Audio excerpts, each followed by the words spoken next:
How you doing, Paul? Thank you for being on the podcast. Really appreciate joining me on the Creative Connection. I do two other podcasts, and sometimes I throw the wrong name in. So thankfully I got it right tonight. But how Hmm. are you doing? Oh, pretty good, man. Thanks for having me on the show.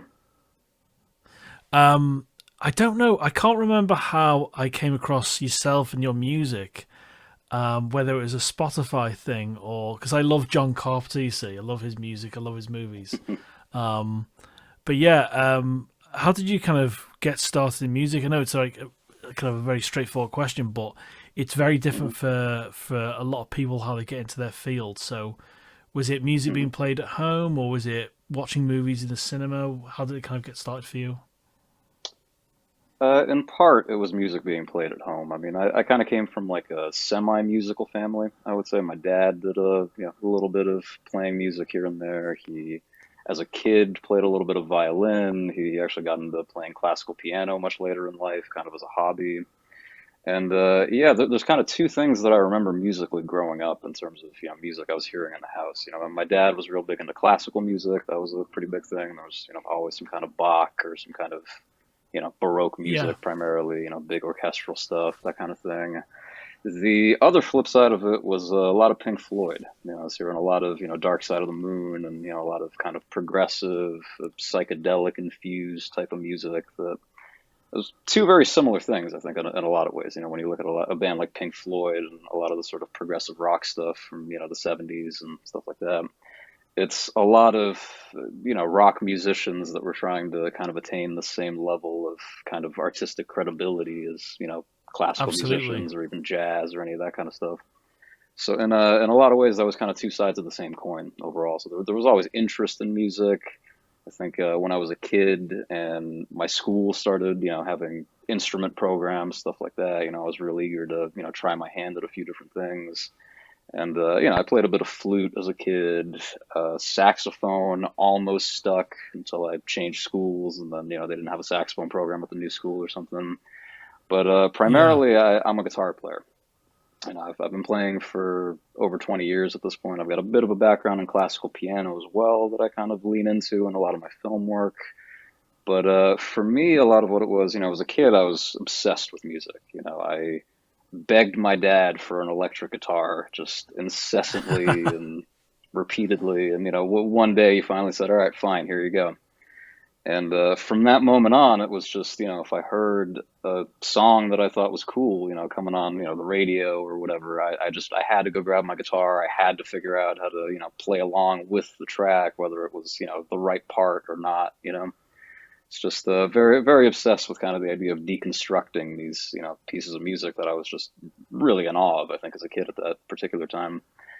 And Was eventually it one that of those kind of, was it one of those things where you wanted to understand? I like this. What I'm hearing. How was it? How was it mhm. done? Was it? Was it like Yeah. I really want to get involved in that? Yeah, it was. I guess at some point along the line, I kind of got this idea in my head that I wanted to be a rock star. That was kind of the dream. Make a record and tour it for a year and then come back and do it all over again. And one of the things I realized really early on is you want to be a rock star, you got to know how to write your own music. You're not gonna get there playing in a cover band or anything like that. So a Yeah. lot of what it came down to is kind of trying to decode these songs and figure out like what the language is here exactly. What's build up my own vocabulary kind of as a songwriter, composer, what have you. So was it? And Is it what when you started that at school and you were playing instruments? Was it something you had like because when I have no musical talent whatsoever. I love music. I love scores. I know how to shoot. I know how to mm, film stuff and light stuff really well. Um, but at school, I started mhm. to play the trumpet, and I had loads of bullying for playing an instrument at school. So I quickly put that to Yep, one same here. side. It was one of those things that you know what I mean. Exactly, yeah. And how did you Mhm. kind of stick with that? Did you have friends that were also playing instruments, and did you kind of start kind of I have didn't any actually. early? I was Oh, more often than not. I was kind of like the sole music kid. I mean, I had a friend I think in middle school that was really into guitar, and I think that's where sort of the rock star fantasy kind of came from. And all that kind of Yeah. stuff. But I feel you on the bullying for being, one of the weird band geeks. That was definitely, a role I played, much earlier on, I think, in like elementary school and that kind of thing. It was just sort of, I mean, one aspect of it is I was never really into sports, and it was like when I was a kid, it was like you were either into sports or you were into music, and that was sort of like you're one of either camp as far as that goes.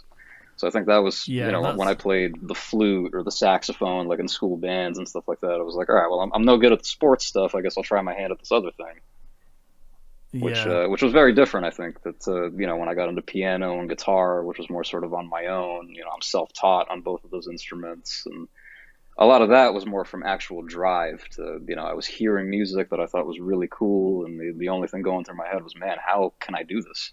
How can I learn to do this? How Yeah, can I decode this stuff and really figure out how to speak that's this it. Yeah, language and express myself in this way? yeah. Because you think there's almost an invisible barrier, or the distance is too great early on. With the lack of understanding of how, like you say, decoding Mhm. and understanding how things are made and where the stories come from. The actual influences. Because you can learn how to the technical aspects of stuff, but without actually having a purpose and having a story behind the music, it's kind of like it's you can have what's the phrase? You can have all not all the tools, no idea. It's like having everything, but then Mhm. having no drive and no storytelling capability. So, what was that like when you were first creating your own music and writing your own stuff? Because for me, I have like a mild form of ADHD where I've got a book of storyboards of stuff that I've never produced. I thought, yeah, I was going to put myself back in I many have I ways. have a hard drive full of demos that are like 32 bar loops that never went anywhere. So I'm totally with you on that, man. We all have our stack of So whatever it is, hiding in a closet somewhere or whatever. And absolutely, absolutely. So was it a self drive, or did you have people around you kind of pushing you? And how did you kind of break through where you did start to make your own stuff? well, I mean, like a lot of kids that grew up in the early 2000s, I had a little MacBook that was preloaded with GarageBand. And that was, I mean, at the time, that was like an entire studio on a laptop. I mean, more sounds than I knew what to do with. And where it kind of all originally started is, at being a guitar player, I'd often sit there and come up with little riffs on the guitar, and I'd want to string them together into, some, songs or some kind of structured music that, made some kind of sense. And my biggest issue was I kept forgetting how to play my riffs. I would like write what I thought was this great song, and I'd string these three or four different parts together and feel real proud of myself, and then put the guitar down, come back to it the next day, I forgot the entire thing. So a lot of that came down Yeah, to I just want to document these guitar parts that I'm writing so that I can remember how to play them, so that I can string them together, so that maybe hopefully one day I can present the stuff to a band or something. And it kind of started with that. And once I got some semblance of proficiency with recording my guitar and doing overdubs and layering it and all that kind of stuff, then you realize that this is pretty cool, but this doesn't sound like what I'm hearing ultimately, and you yeah, end up just digging deeper and deeper. Well, why doesn't it sound that way? Well, maybe if I added bass guitar, for instance, or maybe if I learned how to program drum beats or any of that kind of stuff. And I kind of just ended up teaching myself how to do all these little things, and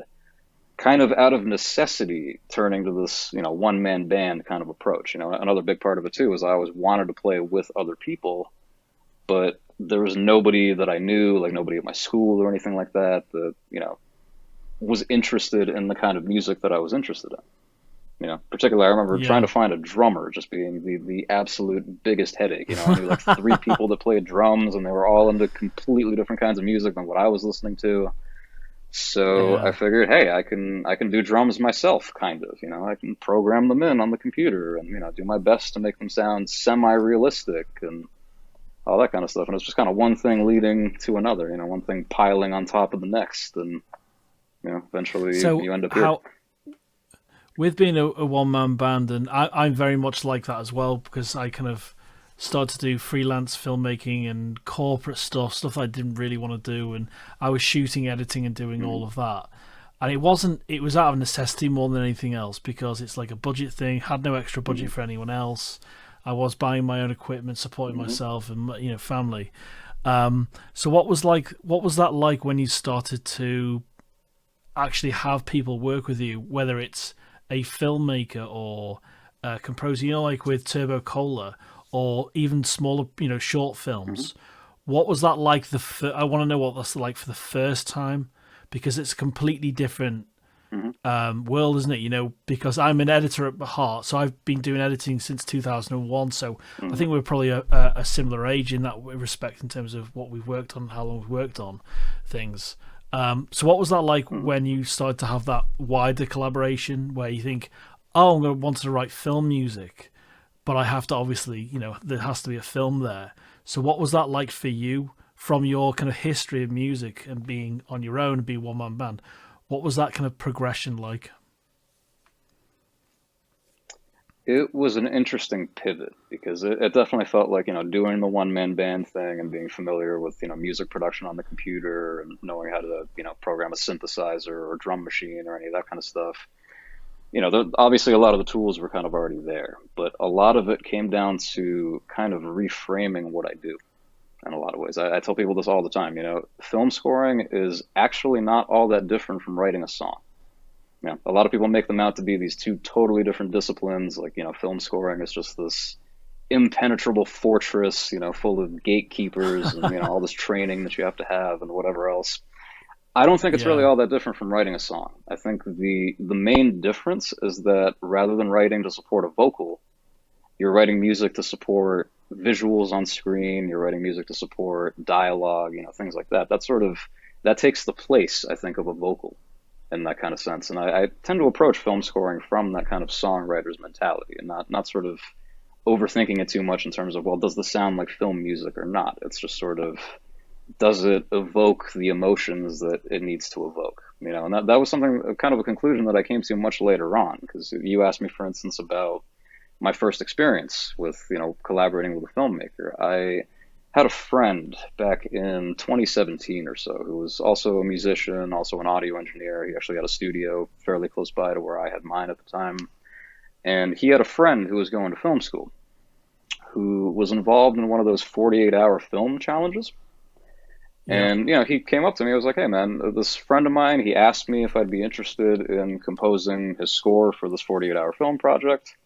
I have no idea what the hell I'm doing. I know you don't either, but maybe if we work together, maybe two guys who don't know anything is better than one. And we kind of just, we were winging it more than anything else. I was super pressed for time. We did the entire film in like 1 8-hour studio session. At one point I remember the director came by the studio and he was like, on the couch editing the film as we were kind of making sounds and, creating music almost kind of out of context, just based off of, occasionally he'd react to something we would do and then we'd be like, all right, cool, we're on the right track. Let's keep doing a little bit more of this. And it's kind of amazing how it all came together in the end, considering that, again, we weren't scoring to picture, we weren't really doing any of that kind of stuff. But the experience, I think, overall was a little bit terrifying at first. There's definitely, anytime you're doing something you've never done before, I feel like there's always this element of, imposter syndrome and why did they get me to do this? Oh my God, I shouldn't even be here. All the kind of typical stuff, which I can't even say is all that different now. Honestly, part of me does feel that way almost anytime I start a new film project or anytime Yeah. really I'm doing something that I don't necessarily know how to do. But yeah, it was it I'm was a like bit that. terrifying to make that pivot. Yeah, exactly. Yeah, I'm like that I do that every single time I do a shoot. I've done so many like professional shoots, small shoots, big shoots. I'm like that up until the day, every single build up day. I'm like, yeah, I'm gonna cancel. I'm gonna quit. I don't want to do this. And then as soon as I'm like, Yep. there's like a switch. There's like a Dr. Jekyll, Mr. Hyde, but in a positive way. The Mhm. next day when I'm start shooting, like I'll be completely honest with you. I always get weirdly nervous on all my interviews up until the part I sit down, start turning my few lights on because they're all controlled with an app. I think, yeah, I don't want to do this. It's not lazy. It's something else that I wish I could bottle and just hide away. You know, like the ghost storage unit in Ghostbusters. I wish I could just put it in there Yep. with how my mind acts. hmm Sometimes it's ridiculous, but it's nice to kind of get into that mode. And some of my favorite film scores are, and when I read into like Leone's films, like Once Upon a Time in the West is one of my favorite film scores, and most of the music's written before the feature film's even made, and I absolutely love that scenario, that 48-hour scenario where you have that collaborative spirit. You can, it's in the air, it's really thick, and you can sense something. It's a really positive experience most of the time. So Yeah, there's something do to be you said find? too, I think, about being on a time crunch like that too, like having a time limit, knowing that, by the time the clock strikes whatever, this thing has to be done. You mentioned Turbo Cola, for instance. I think that's one of the main reasons that I think that score came out really cool, and it's some of the proudest work that I have out in the world now is because of the fact that I had about a month to put that all together. Ultimately, I was Wow. brought in fairly late in the process. I kind of got the sense there was some change of plans last minute or something kind of along that line. And I remember having a conversation with the director Luke, and he was explaining to me, a little bit about the movie, what they're looking for, all this kind of stuff.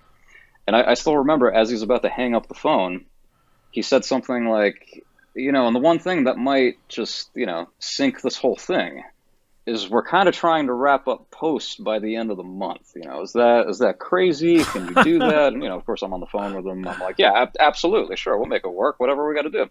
Hang up the phone, and then just the dread came in more than anything. I was like, man, I've Yeah. never composed this volume of music in such a short period of time. And that was the main concern. There were two concerns I think going into that project overall. There was A, how am I going to do this in 30 days? And B, coming from this very kind of horror, thriller, drama kind of background, how am I going to score something this funny? Ultimately, because Yeah. Turbocola definitely has, elements of drama. There's elements of kind of this teenage coming of age story, but it's got moments that are quite funny overall. Yeah, And exactly. that And to me, when as somebody who gravitates towards darker sounds and dramatic textures and stuff like that, it can be really intimidating to just be presented with this completely different genre, completely different tone from anything that I was used to doing. So yeah. those were So kind of the two how things on did that project. I wasn't sure I was going to how be able to did hit the deadline, and I wasn't sure I was going to be able to yeah, nail that sound. how did Luke, how did that work then? How did you kind of get attached to that project? Well, Luke and I think, had randomly stumbled upon each other on the internet, I think on Instagram or something like that. And we'd had a few kind of short chats here and there, commenting on each other's work, stuff like that. I'd been familiar with some of the short film work that he did up until that point. I was, a pretty big fan of his work overall, out of a lot of other people that I was kind of looking at. His stuff had a, distinct kind of visual style, stories were well thought out. I was definitely a fan kind of from afar. And like I said, we kind of had a few small chats, over Instagram here and there, commenting on things, stuff like that. And yeah, one day I just got a message from him out of the blue. Hey, we have this movie, we have, all the soundtrack in place. That's, basically a bunch of needle drops from this one punk band. But we've got a few other moments in the film that we're, maybe looking for something that's a little bit more, cinematic, so to speak, some more kind of Yeah. emotional, more tender scenes, stuff like that. And yeah, it So was you, just so you talk about the volume of music. So obviously mhm, you've probably had a cop. Was it in person when you scored that, or was it remote? remote. Pretty much everything I've ever done has been remote. Luke, funny enough, actually is based in Pennsylvania. I think he's about an hour or two drive from where I'm at now. But as far as actually working on the film and all that, it was all remote work. It was talking on the phone every couple of days, checking in on Yeah. stuff, sending files back and forth, all that kind of stuff. The So actual premiere of the movie, I was happy that I was actually able to drive out there and meet everybody and see the film in a theater and all that. But when we were actually working on what it, it was was that all feeling just remote like? work. What was that feeling like going to that It premiere? Was it was fun? larger than life, honestly. It was absolutely larger than life. I mean, hearing your music on just a theater sound system. I mean, one of the high points of my career so far. Honestly, it's something I hope to do Yeah, again it's real soon. incredible. It's incredible. I shot and edited a trailer because I my job outside of stuff on the internet and film festivals I founded, that kind of thing. I work as a marketing video producer for a university in Chester, and Mm, it's kind of like the best kind of Joe job, so to speak, for myself. And mm, I shot and edited a trailer for a cinema ad for the university, and it was only 26 seconds, but it's still a huge responsibility. And that was playing in front of mm. 170 cinemas across the UK, and in front of Thor: Love and Wow. Thunder. So it was like I have to go and see the film because I'd fallen out of love by that point with Marvel anyway. But I thought I have to go and see the film Mm, just to see my trailer play. And it was like you say, when mm. you see your work or hear your work, it's kind of otherworldly in many ways because you're so close to it. And It's then when it's surreal, on the yeah, big definitely. screen, yeah. Would you have almost, Hmm. if you had that experience of testing it in the cinema first, would you have scored it differently, or Hmm. was there moments when you heard it? Did you think I could have done something slightly different here and there, or I went into it fully expecting to feel that way, honestly. I mean, the thing, when you're producing music, especially, I've done a lot of work as an audio engineer at a recording studio and working with other artists and, just trying to make their music sound as good as it possibly can. And the terrifying thing always, I think as a music producer, as somebody who mixes their own stuff, is, I don't have 18-inch subwoofers that I can test my music on here at my studio, nor is it even any kind of listening environment where that makes any kind of sense. And the thing with that yeah, is, bigger speakers obviously is going to yield a lot more low end, a lot more energy. And oftentimes, I've been in situations where, I've heard a dance track being played really loud on like a club system or something, and you can tell that the person when they made the track that they were working on like little 5 or 7 inch speakers or something like basic studio monitors, and they're just not hearing all of that like 30 hertz rumble at that point. So that's always a yeah, fear of mine at that point is that when translating a mix onto a bigger set of speakers, like I'm not hearing down there when I'm mixing the stuff. I'm like, man, I hope that 30 hertz range is okay. I hope it doesn't turn out to be overly boomy or have too much energy or make the ceiling tiles rattle or any of that kind of stuff. But I was that's very surprised actually. fascinating. It came out great overall. There were, That's really fascinating to yeah, think no, about it overall, that like I said, way. I went into it fully expecting, think that, I was going to be unsatisfied with the mix in some kind of way, or that there was going to be some kind of nasty surprise in the, low end range. But it actually it turned out to be surprisingly on point. So, did you set? Obviously, this is a bit inside baseball but for people that know music or want to work as an audio engineer, this is the kind of question that I'd like to know: is when you created the music and you were sending it to Luke, and then the final files were sent over. Did you do the? Who did the final kind of mix down? How did that work? I don't know the exact person who did it, but my understanding is there was somebody who actually did the final mix. That's pretty much exclusively somebody who's not the composer. There's a pretty good reason for Yeah, that too. We tend to be very biased when it comes to, where the music sits in the mix. I feel like if you get a composer to do that side of things, you're going to get either a score that's way too loud or score that's going to be way too far back. It's really hard to kind of gauge where you want that stuff. And it's something that even when I work on this stuff, the mix that I'm listening to, the music's a lot more prominent than what it actually ends up being in the end. So that was done by somebody else, which I thought they did a really excellent job with that. There was some really interesting little you know low pass filtering that was happening when they didn't necessarily want to bring the music down, but they just wanted to tame some of the sizzle of the higher frequencies to be able to have the audio of the dialogue poke through the speakers a little bit more.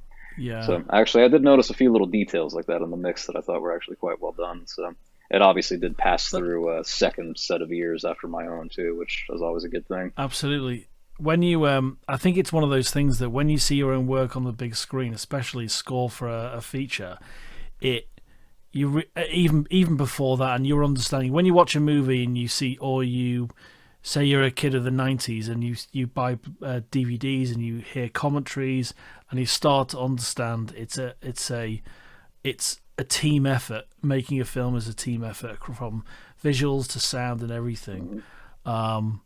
But then, even like you say, with someone that's mixing sound, mixing it all together, it is such a collaboration. It's such a positive thing when you've got a great team, isn't it? Hmm. Yeah, absolutely.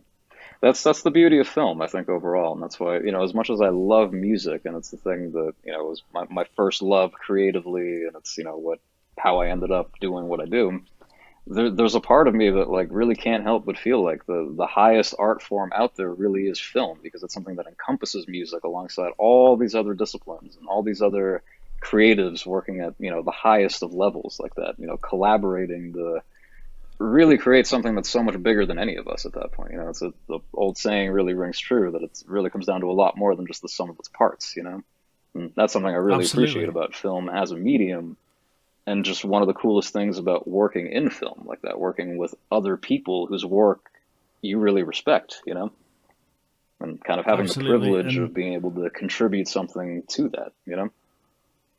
yeah, I totally agree. It's when my wife and I we put a payment on. We first got this house. Um, the whole house needed gutting, and one of the one of the first considerations for me was where's the television going to go in terms of I need a big screen because I'm a huge movie fan, as you can probably see by all this in Hmm. the back. I'm a massive horror fan. I'm a massive movie For fan, sure. sci-fi, anything really, anything Hmm. from like Nosferatu and 33 to anything modern really. I'm a huge fan, and it was where we're going to put the cabling for the speakers because we have to have a 5.1 system because it's half the movie, and that's probably, and Hmm. you've Yep. seen this, you've seen it from your side of the aisle, that sound and music often gets left to the last minute, often gets dismissed as yeah I can do sound. More It's often a than it's a, not. Yeah, definitely. it, it's such a sad state of affairs, Hmm. but Yep. More often than not, it is an afterthought, and I understand it though. At the end of the day, it's because it's one of the few things, I think it's one of the few departments on a film production that almost has nothing to do with visuals at that point. It's, almost everything else has something to do with visuals or aesthetic. If it doesn't have anything to do with that, it has to do with storytelling or, any of that kind of yeah, stuff. Sound and music feel really far removed from a lot of that kind of stuff. And I think that's I talk about this a lot too. This is one of the biggest challenges, I think, in the director composer relationship more than anything else, because you're really coming at it from two completely opposite ends, speaking completely different languages, and that somehow you have to figure out how to communicate with each other. And that's one that's one of the so things I true. try to do as far as that is, on top of trying to understand their lingo to the best of my ability. That's obviously educating myself is kind of the first way that I can tackle that. But I found really over the years with that, the most important thing I think is trying to reduce things down to just kind of simple emotional language about things. Really just trying to think about fundamentally in the scene, what's the feeling that you want to get across? How do you want your audience to feel? Rather than I could go off on a whole thing about, music theory, jargon, and, the director can go off about cinematography and color grading, but we're not going to meet in the middle at all on that. I think the one Yeah, thing that ultimately we're both trying to accomplish is we're trying to use what we know to evoke particular feelings in the audience. And I think that's the most effective point of communication, and that when you are kind of approaching it from two completely different, ends of the spectrum, and like I said, speaking totally different languages, really. absolutely. And there's been a weird synergy recently with listening to your music with on Spotify or on my phone or wherever it is, all those really beautiful samples you put up on Instagram. And I watch a lot of X Files, and I think it's Mark Snow, the composer. He also did Millennium, the Millennium series, and I love the Hmm. score of Millennium. And it's just tonally, it's Yeah, me too. I'm a big I've X-Files watched fan I've watched myself too, so. I watched the show so much, and then when the HD widescreen edition came out, because most shows during the 90s were shot 16 by 9, but they actually cropped it for 4:3 TVs, And then when the HDs came out for the X-Files, the Blu-rays came out, which was glorious before Sony stopped basically making the Blu-rays for it. And listening to Mark Snow's music is just, it's kind of otherworldly, and like these landscapes are so beautiful. So when you're Yeah, working I with a think what's so film, cool about sorry, go his ahead. sound and a lot of other composers, I think that I'm hugely influenced by myself, is that music is so inseparable from the actual visuals, the story, the characters. It kind of makes me think of a lot of other scores, like for instance, Blade Runner is one that comes to mind pretty frequently in a lot of these conversations, where Yeah, beyond the fact that it's a very non-traditional score, a very non-traditional instrumentation, but it's just so specific to that movie. It's like I don't think you could take the music from Blade Runner and put it on anything else and have it make any kind of sense. Which is not something I necessarily would yeah. say about all film music. I think sometimes these things have a tendency to become a little bit interchangeable with each other. Where you Oh, could kind of absolutely. take the score from this movie and you can put it on this other movie, and who would know the difference? But I think that's X Files is a great example of that. Blade Runner, just these hand in glove, just inseparable scores. It Absolutely. becomes a part of this much greater whole. I totally agree with that. I absolutely agree, and it's great to hear that you're It's great to meet another X Files fan. Like, I know there's millions of us, but it is Hmm. one of the best shows ever, I think. And but the music is just It's a tonally classic. has a big. The whole show has like there's touchstones in gaming, in movies, in music for me that have a big influence on me and how I produce things. My sarcasm comes Hmm. from like the Curse of Monkey Island or Secret of Monkey Island. There's insults, sword fighting. So that had an influence on me. So where did you kind of start to draw? Who did you kind of look at and aspire to, not aspire to be, but who did you kind of admire when you started to make your own music? When I got into film music specifically, one of the kind of foundational experiences that I had, watching a film and really feeling driven to do something like this myself was when I first saw David Fincher's Social Network, which Yeah. came as a surprise. I mean, it's not subject matter that I really had any kind of love for particularly, but the music itself. I mean, that was one of the first movies that I ever saw where like I'm nodding my head along to the tracks like I'm listening to a record as I'm watching this movie. It, oftentimes before then I would watch films and maybe pick up on little bits of score here and there when the music got a little bit more prominent or a little bit louder or what have you. But it was like every single piece of music that came into this film, and being a very music heavy film to begin with, I was just amazed at what I was hearing. The fact that it's a very non-traditional score. There's not a single orchestral instrument. There's not a single real human being on it aside from Trent Reznor and Atticus Ross, the composers. And I mean, on top of the fact that that film then won Best Original Score at the Oscars, I think in 2011 or something like that. And if I'm not mistaken, I Yes, think that that's was the right. Yeah. first non-orchestral score that ever won an Oscar. As far as that, I think that they even tell a story about how Wow. they were talking to David Fincher about it, and he was like, "Yeah, don't expect to actually win. You guys, you got nominated, but they never give these things to guys like you. And I Yeah. think overall that kind of that opened a lot of doors in the industry. I think that legitimized a lot of people like me who were doing something less traditional, more electronic, more sound design heavy with weird sampling techniques and analog synthesizers and drum machines and all that kind of stuff. And I mean, hearing that music, not to say that I could write something of that caliber necessarily, but just in hearing some of the sounds that were being used, I was like, yeah, I know how to do this, and I know how to do this, and I know how to do this. It's not something that was just when I listen to Hans Zimmer, for instance, I don't know how to do a lot of that stuff. I don't listen to a Hans Zimmer score and go, yeah, I could do this, because it's just a completely different skill set overall. I'm not really one for complex orchestration or these really dense Yeah. passages with crazy string ostinatos and big brass sections and all that kind of stuff. And that was kind of, for many years, I think that was the predominant sound of film music. That's kind of why getting into it in the first place wasn't really on my radar. I knew of Blade Runner as kind of like the one thing that didn't do that, but I figured, that's a niche thing. That's kind of a one-off fluke type of thing. You can't possibly Yeah.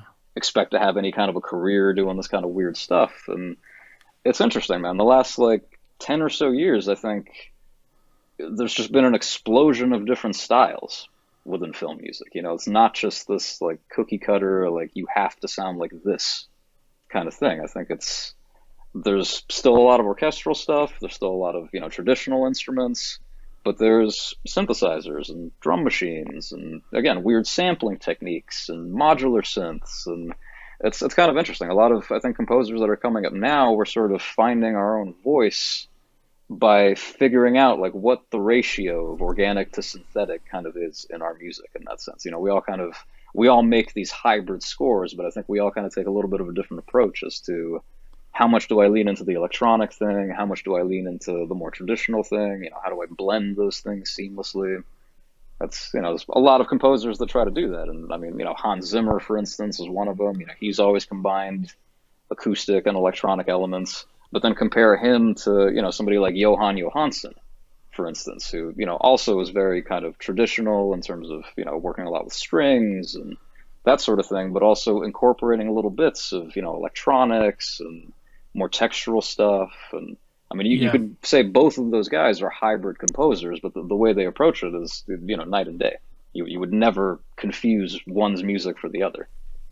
Absolutely. And it's like finally, like it's getting the respect it's due in many ways. And I think that Hmm. the Blade Runner score works so well because, like you say, it's one of those scores that wouldn't necessarily work on anything else. It is just so kind of hand in glove, like you say. It's just absolutely perfect. I met Trent Reznor once, but I That's didn't realize inseparable. it. So I met Trent once. Well, This was years ago. I think it was 2006, and he was. I didn't know it was him, and I sold him cinema tickets, and he was in Manchester in the northwest of UK, and I knew mm, I knew he was performing at the MEM arenas, like 30,000 people. I knew he was performing, but mm, when I served him, he went up to, I think it was, I knew the film the chap was going to see, and the guy next to me said, "Do you know who that was?" I said, "No, who was it?" He was like this stocky guy, really short hair, really short hair. That's where I didn't yep. recognize him. And he said that was Trent Reznor, and then I was like, I was devastated because I wanted to thank him for his music because it's just, you know the whole thing. It's just Nine Inch Nails are just a work of art, and Oh, yeah, here's the funny thing absolutely. is that the trailers for the films that he was watching, two of the trailers in the film he was going to see had his music in. So which is, and then his stock risen, like you say, with his score for Social Network, Hmm. it's absolutely fantastic. And then, I think they work on Gone Girl together as well. I think.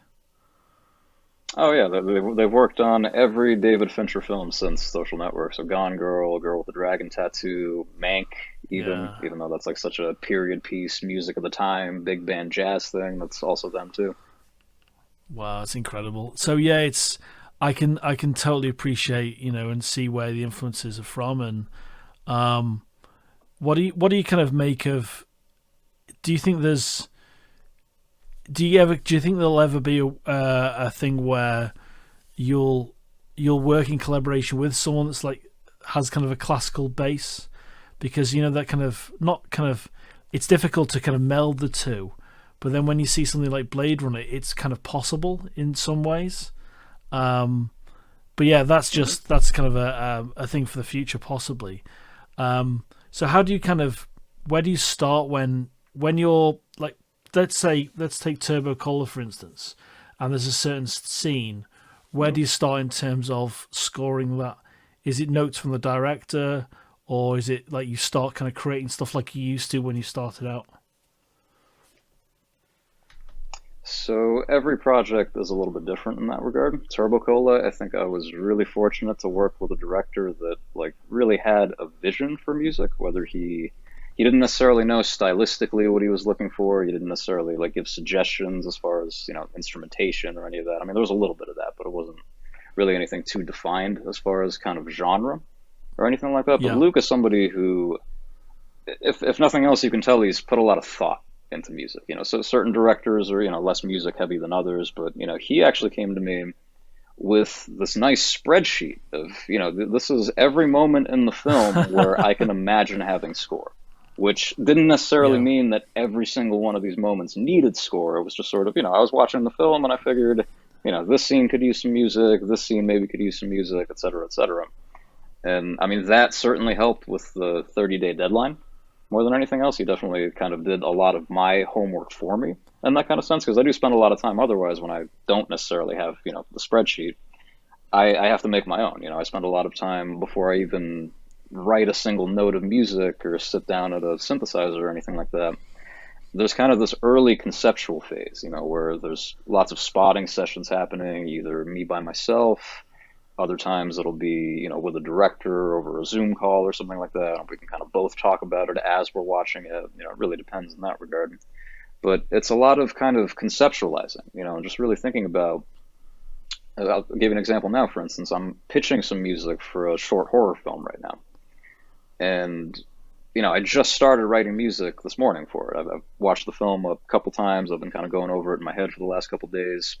And, without saying too much about it, I mean, it's a horror film that essentially it takes place in a small cabin in the middle of nowhere, right? So there's already these kinds of feelings that are being evoked by just the imagery and the setting, where you're thinking there's an element of kind of isolation, there's elements of loneliness, perhaps even, elements of paranoia, and kind of almost Yeah. this overwhelming sense that anything could happen out there.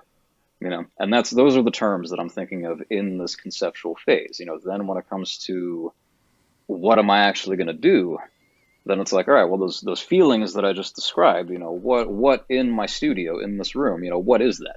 What's going to do that? What are the instruments that are going to evoke that? What are production techniques that are going to kind of get me closer to that? And it's a lot of, I talk about this a lot too, how a lot of my scores tend to start with this sort of idea of timbre and texture more than anything else. It's less about what notes are the instruments playing. It's more about what are the instruments. What are the textures overall. What sounds make sense in this kind of world that we're trying to tell a story in. And I always feel like once I Yeah. nail that aspect of things, this sort of sonic palette, if you will, there's very little that can go wrong from there. Everything else sort of just writes itself. And that kind of over the course of the process, that becomes almost kind of like my guardrail. It's like as long as I Yeah. stay within the confines of this kind of box that I've created for myself in this earlier conceptual stage, then I almost can do no wrong as far as that. And in terms of figuring out, what are the notes, what's happening melodically, what's happening harmonically, rhythmically, all that kind of stuff.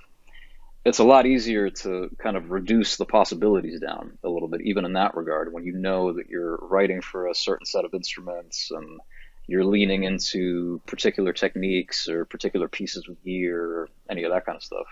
So it helps to limit yourself, I think, more than anything. So I how think much? in today's world, especially with, oops, sorry, go ahead. No, no. Go ahead. You were saying today's world.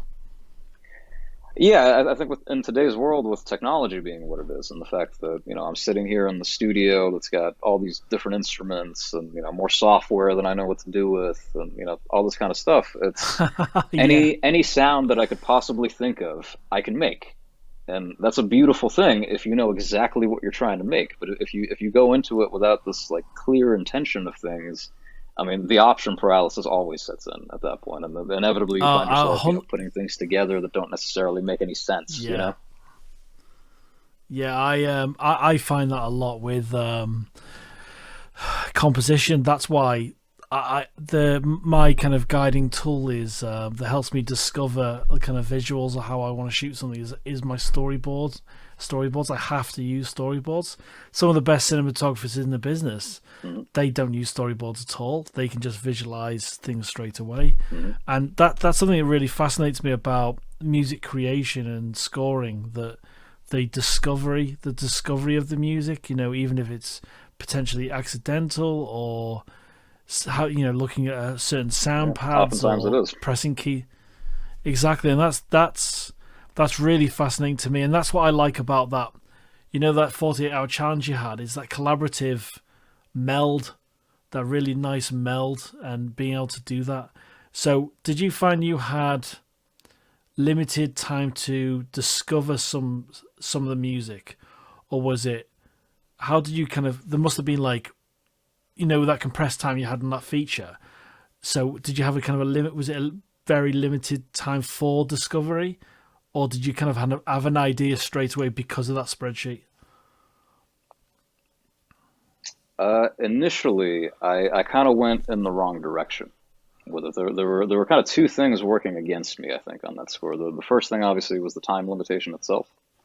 The second thing Yeah. being that I had just moved into a new house that was partially still under construction, that didn't actually have any power except on the first floor of the house, not up here in the attic where I was planning on building my studio.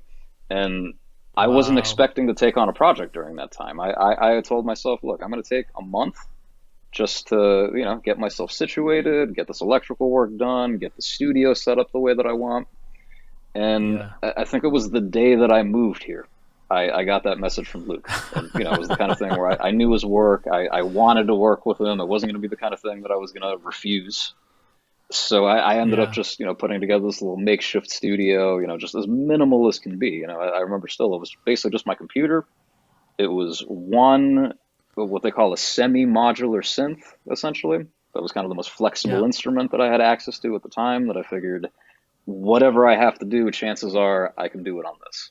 And it was basically just Yeah. that and a handful of software, essentially. And even that was kind of cool because it forced that limitation in that same way. I didn't have this whole studio set up and ready to go. I had to be really deliberate as to what am I unboxing and setting up here, because I don't have time and I don't have room to actually, set things up the way that I, normally would, the way that I like.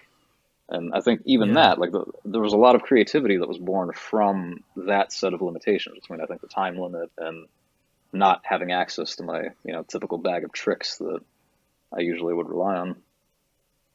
That's really fascinating to hear, and it's kind of I like living work not living but working within limitations sometimes. That I see other people because I last week I directed a live stream of graduations, and there's a team of five of us, and there were some constraints technically we had to kind of work around, but you can see some people in that collaborative space start to crumble a little bit. But because I was directing it, it was really fun to lean into it, and I kind of enjoy leaning into limitations because then it really pushes you to find the right direction for you to go in.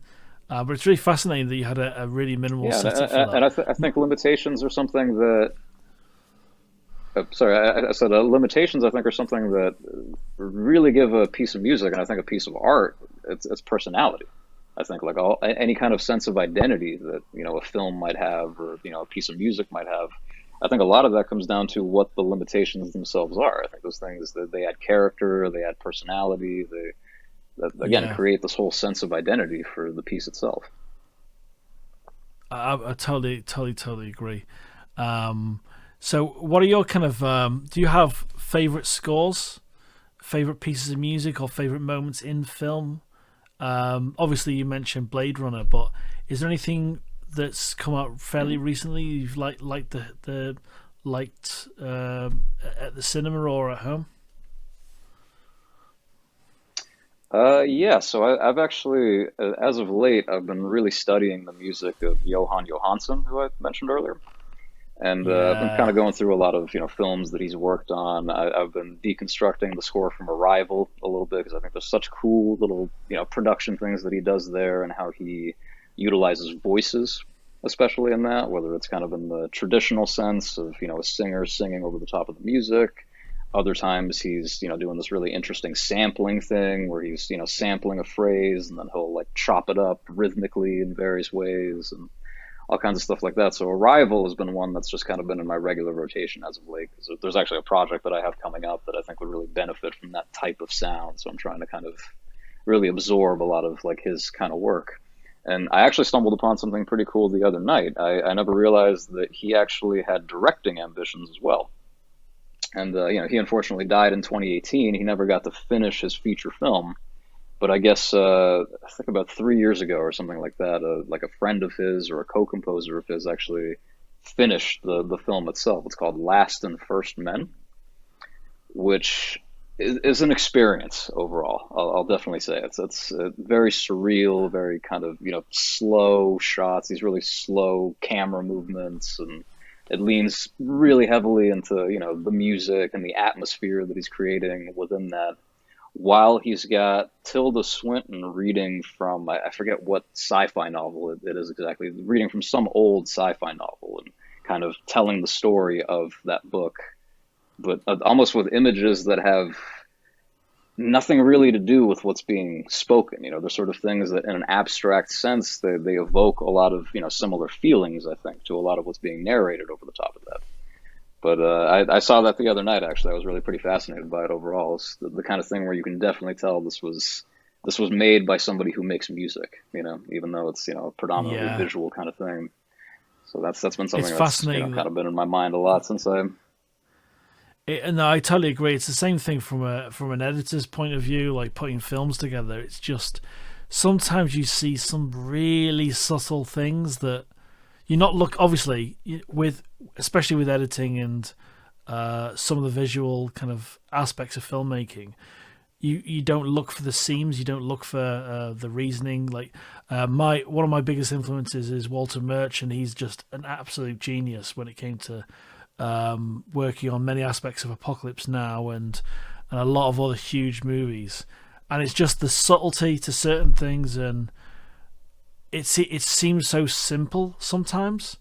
And then when you start to understand his methodologies, and it's not just trying to, oh, I'll just copy him, but it's like, okay, how he got to his conclusions, how he got to certain points or certain beats, and it's like sometimes it's like, oh, okay, the fog is clearing. That's how I can get to my aspect of storytelling, and I guess it's a similar way in music where Yeah, you it's can kind of take that information and you sort of filter that through your own personality at that point. You're right. It's not about exactly, yeah, necessarily copying somebody else or any of that kind of stuff. It's just you're absorbing this work and you're kind of dissecting it. Whether consciously, subconsciously, what have you. And inevitably, I think that's going to work its way into the type of work that you end up doing. I find that with music all the time, for instance, where influences creep into my music in ways that are not necessarily conscious, but it's the kind of thing where if I know that I've just been immersing myself in somebody's work for an extended period of time, it's the kind of thing where I don't even necessarily have to think about, how can I take this element and do something similar? It's almost kind of like a machine learning algorithm, I think, in that kind of sense. If you feed enough stuff into it, it's just eventually going to yeah. end up giving you, something kind of similar to that. And I think as artists, we have a way of, again, filtering that through our own personality a little bit. And inherently, I think it turns into something that's very much your own. Absolutely, I totally agree with that. And what you made me think of when you were making your point there was listening to Alan Silvestri's score. Obviously, he's a kind of a classical kind of a Hmm. composer for features, and some of his musical moments Hmm. are almost bleed into sound effects, not because they don't sound, they have their Hmm. own score. It's there's like little moments in, say, Back to the Hmm. Future that he reuses in Ready Player One, and it's just little magical Hmm. moments that make him unique in many many ways, and it's just Hmm. it's so nice to. Do you think you've kind of finally found your voice, so to speak, within your music? I think I'm getting there as far as that. I really don't know if there is such a thing as, really arriving at your Yeah. particular voice. And I think when you do this kind of work in film, especially, I'm somebody who approaches every project kind of from a blank slate. I try not to lean into things that I did in the past when I'm, working on something new as far as that. I do think that every story on some level is unique and every film is going to need a slightly different approach as far as that. So, I mean, I remember being asked about the Turbo Cola score, for instance, in another interview I did a while back, where I was being asked, where does this fit into your discography thus far?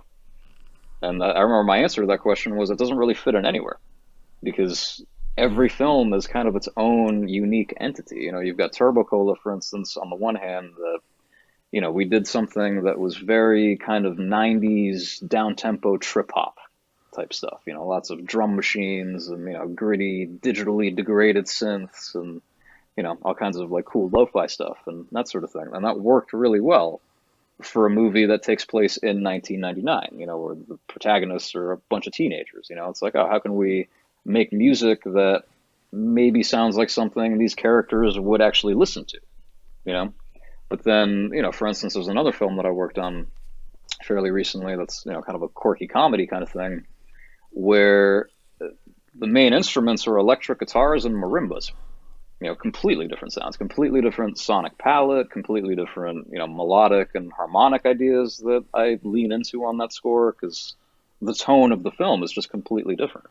I think that's always kind of a fine line to walk at that point between having a sort of voice and having a sound, which, I would say that I have a certain sound, which probably comes down to more sort of melodically the types of, notes that I gravitate towards and things like that. Because oftentimes, like I said, the palette can be completely different from one film to the other. And Yeah. there are scores that I've done that, set side by side, don't necessarily sound like they're the same composer, or Yeah. maybe you have to really be listening pretty deeply to get a sense for melodically what's happening there and, whatever else. Yeah. It's difficult to say if, have I found my voice or not, because you kind of, every film I think involves finding your voice. It involves forgetting whatever voice you had for the last one and kind of going back to the drawing board and rediscovering your own voice in kind of a different context.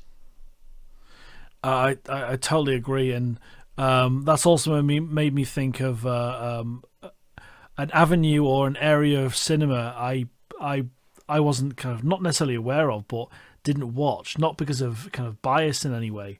But I met my wife almost 9 years ago. It's coming up very soon, the anniversary next week, and she's what you call a Windian, so she's an Indian girl that's born in Wales, in the UK.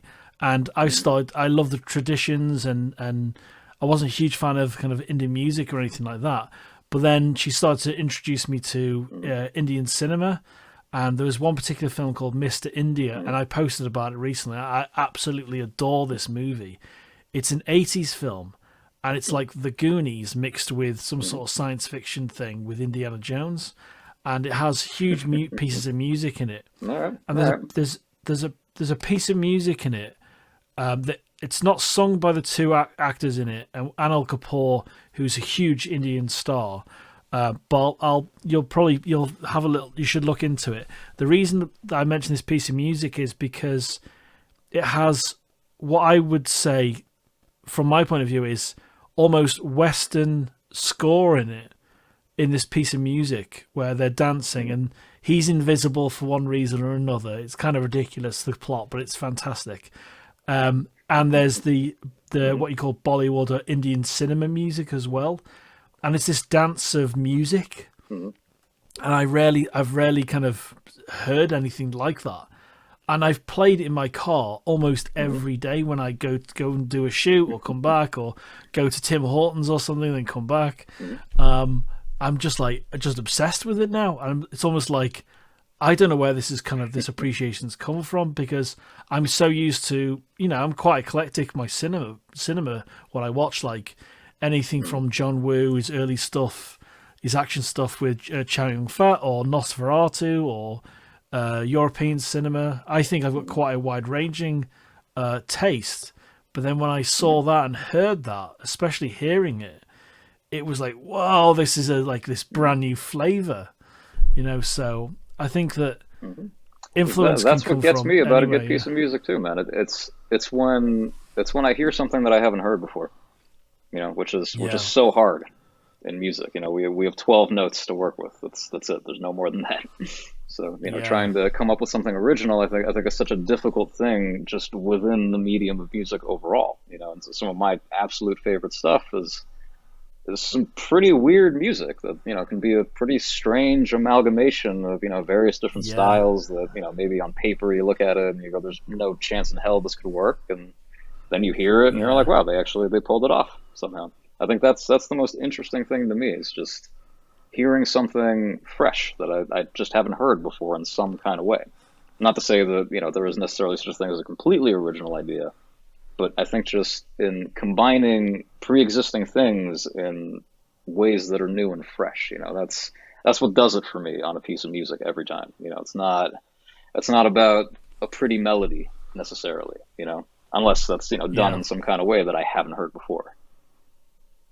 totally agree. And it's like my kind of palette has kind of opened up, and it's just fantastic. Or even like when I started to discover how the type of stories being told, or new, they weren't necessarily new stories to the audience they were originally showed to, but it's being aware of something, like thinking about an aspect of filmmaking or a type of story, but a completely different mindset would approach it differently. And starting to watch Indian cinema, it's like I'm like, oh, I don't like this to begin with, but then when I started to watch more and more, I started to understand it. It was like understanding Shakespeare in many ways. I was Hmm. like, wow, I'm really kind of digging this in many ways. And with music, Yeah, there's, it's like it's you kind of say, like there's, listening to a new style of music too. At that point, it's kind of like I say this a lot about yeah, musical genres, for instance. It's I think every genre has something to offer. I'm not one of these people that says I only listen to this genre or I don't listen to this genre. I think it's a matter of, just like with film too, it's a matter of kind of knowing what you're listening for. If I listen to a yeah, jazz piece, I'm listening for completely different elements than if I'm listening to a pop song. I think it's the same kind of way. And I absolutely. think with any unfamiliar genre, there's sort of this initial plunge where you don't really get it and the water's kind of cold, but the more you expose yourself to it and the more you kind of immerse yourself in, a particular sound or, a particular way of telling stories or, whatever the case may be, I think you start to kind of decode it a little bit. You start to, speak the language. I think almost like being dropped into a foreign country where, you don't speak a single word of the language, but just being around other people speaking that language, you Yeah, inevitably pick up little things here and there, and you start to kind of understand on some sort of level. I think all art is kind of like that. Anything unfamiliar within the realm of art can be kind of like that in the beginning, until you figure out what the language actually is. absolutely. What is this trying to do? Absolutely. There's a feature film, a really early, I think it's his second feature film, Steven Spielberg's second feature film, The Sugarland Express, because he did Jewel, but it was a TV movie, so it couldn't be nominated for an Oscar or whatever. And he was doing Columbo before that. Mm-hmm. But The Sugarland Express, I think it was the film just before Jaws, and it was possibly his earliest collaboration with John Williams. And there's a piece of music in it that's a Mm-hmm. mouth organ and a classic John Williams score. So it's like there's a balance of these two Mm-hmm. things, or they're side by side, and Mm-hmm. I that's it for me. I don't understand how that works, but it works, and it's just so Mm-hmm. when a score Yeah, works, you when a know that piece it of music works. works, exactly, it's just like, oh, this is fantastic. Like when I hear one of my favorite Yeah. composers for film is James Horner. I love his stuff, and Mm-hmm. there are some stuff that he kind of you see consistently through his work, or little notes and knocks of Mm-hmm. sound. And there's a film called Sneakers with Ben Kingsley and Robert Redford, and the score in that, I almost watched the movie just to hear the score again. There's a really kind of relationship with music I have with that, and yeah, so it's a pretty wonderful thing, Mm-hmm. and I really appreciate Paul taking your time out to join me on the podcast. Um, it's been a lot of fun, Yeah, man. And absolutely, man. I my appreciate you biggest inviting me on. my biggest compliment I can give you is when I started to hear your music, it was, what can I make so I can get Paul involved with the music? That's how I felt, man. Well, if you Honestly, I ever was make like, that I thing, just you let love. me know, man. Yeah, no, it's gonna happen. It's gonna happen. You tell me what I'll tell you what the budget is and see if we can make it work. But I love the videos you post on We'll make it Instagram work. of, yeah, with the panels and just putting out sounds, and you kind of throwing a stone in the ocean and seeing what happens. It's pretty awesome, man, and that's why I kind of That's recommend my you whole to so process, many man. people. One of the things that I love more than anything on electronic music, especially, is I think this is a term that was coined by Brian Eno, I think in the 70s or so. And the term is generative music. That's something that I kind of lean into a lot. The idea behind that is that you have an instrument, some kind of machine, like that modular synthesizer behind me, for instance, that essentially is set up in such a way that it almost plays itself. And you, as the composer, you kind of create these parameters and limitations within which it spits out, generative material, essentially. And the majority of it is totally unusable chaos. But when it isn't, that's when you, as the composer, kind of come in and you have to make that decision. You have to listen to the output of this instrument, and you have to kind of decide, this I can use, this I can't use, maybe I can use this. So that's a lot of what I try to kind of lean into. I oftentimes joke, I call this thing my happy accident machine, because that's kind of what it is at that point. It's stumbling onto things totally kind of by accident, and it's the whole way that I, kind of designed this instrument. There's a complexity to it where I feel like I can never fully understand what it's actually doing, and it kind of it Yeah. contributes ideas, I think, in almost the same way that a bandmate would, in a way that it'll just Yeah. pull out something totally unexpected, something that never would have come from me alone, but that it just sort of created based off the set of parameters that I created for it. So I think a lot of what I do kind of leans into that approach of, sort of stumbling along like an idiot, for lack of a better word, and sometimes cool Yeah. things happen. That's awesome, man. I think we'll leave it there, Paul. But I honestly, it's been an absolute pleasure talking with you, and I'd love to talk to you again Yeah, about likewise. movies and music and everything. So, but I really appreciate you kind of coming on board. Absolutely. And so yeah, Vincenzo Natali's episode's out next, and that's going to be in the next week or so. It's just I got a backlog of edits of everything, so and then your episode will be coming soon out after that, and definitely before the end of the year. But yeah, thanks again, Paul, for joining me. Yeah, absolutely, man. Keep me posted on the episode, and I'm sure we'll talk again.